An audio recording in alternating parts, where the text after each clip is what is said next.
Welcome to Omnivoras 13. For generations, fruits have carried a sacred reputation. Nature's candy, life's elixir, the secret to perfect health. But what if everything we thought we knew about fruits was wrong? What if the sweetest parts of nature's gifts were slowly turning against us? Centuries ago, the orange was not just a fruit. It was a status symbol. In Renaissance Europe, it was the champagne of the elite, rare, exotic, and impossible to grow in winter. People built orangeries, lavish glass palaces, just to keep these fragile trees alive. An orange on your table meant you had power. Today it means almost nothing. So how did a miracle fruit turn into something ordinary and possibly dangerous? It all began when humans decided to take control of nature's plan. Fruits originally evolved as bait, colorful, fragrant traps designed by trees to lure animals into spreading their seeds.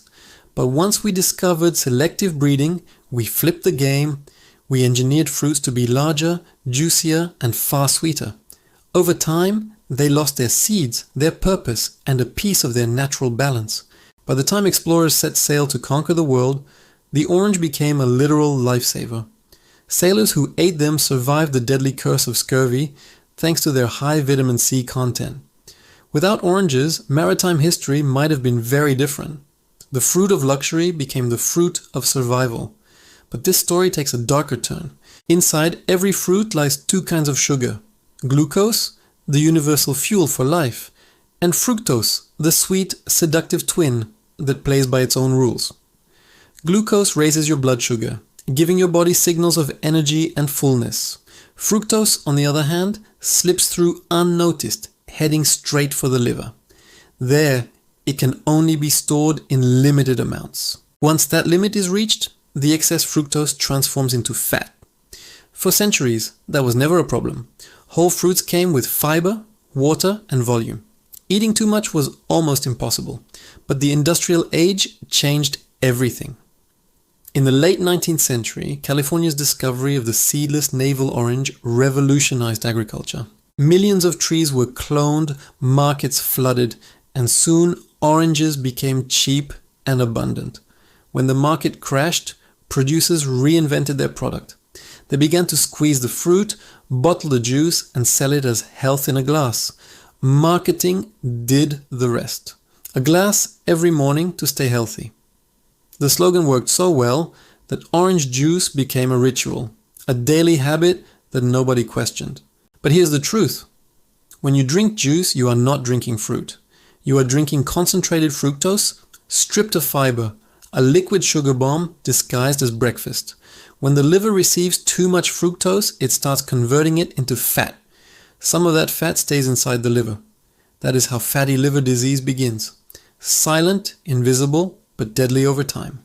The rest of it travels through the blood in small particles called VLDL, fat packages that clog arteries, fuel insulin resistance, and quietly lay the groundwork for heart disease. Think about that. The very substance once praised as natural, pure, and safe is now one of the biggest contributors to modern metabolic disorders. For decades, scientists believed fructose was harmless because it did not raise blood sugar. But we now know it triggers something far worse: internal fat production. In the early 20th century, heart attacks were almost unknown. By the 1960s, they were the #1 cause of death in the Western world. This shift parallels the explosion of sugar and fructose in our diets. From juices and jams to sodas and cereals, fructose is everywhere, hidden, normalized, and marketed as healthy. The average person today consumes around 50 grams of fructose daily, double or triple what the liver can handle safely. In some countries, it can reach 100 grams per day. Even if you are thin, this excess does not spare you. Studies show that fat begins to build up in organs and arteries even in children, long before visible symptoms appear. It is a slow, silent accumulation. And by the time you feel it, it is too late. So what should we do? Not panic, but understand. Whole fruits are still your allies. Their fiber slows down absorption, their nutrients balance the sugars, and their volume limits how much you can eat. A whole orange gives you around 4 grams of fructose, perfectly safe. But a single glass of orange juice? Up to 20 grams, swallowed in seconds. And yes, that includes smoothies too. The safe limit is around 25 grams of fructose per day. Beyond that, the liver cannot keep up. Dried fruits like dates are an exception. Even whole, they are too sweet. One date can contain up to 8 grams of fructose. The problem is not fruit itself. It is the way we have industrialized it, the way we have turned a gift of nature into a permanent sugar drip. The more we sweeten our world, the less we taste the true sweetness of life. If you start cutting back, you will notice something incredible. Real fruit begins to taste sweeter. Your body reawakens. You regain sensitivity to natural flavors. You eat less and enjoy more. A quick reminder, follow Omnivorast13 to stay updated every day and to keep me motivated to keep creating these deep dives. Remember, moderation is not deprivation. Whole fruits are a triumph of nature and human history, but only if we eat them as they were meant to be eaten. So the next time you reach for a glass of juice, ask yourself, are you drinking health or feeding the problem?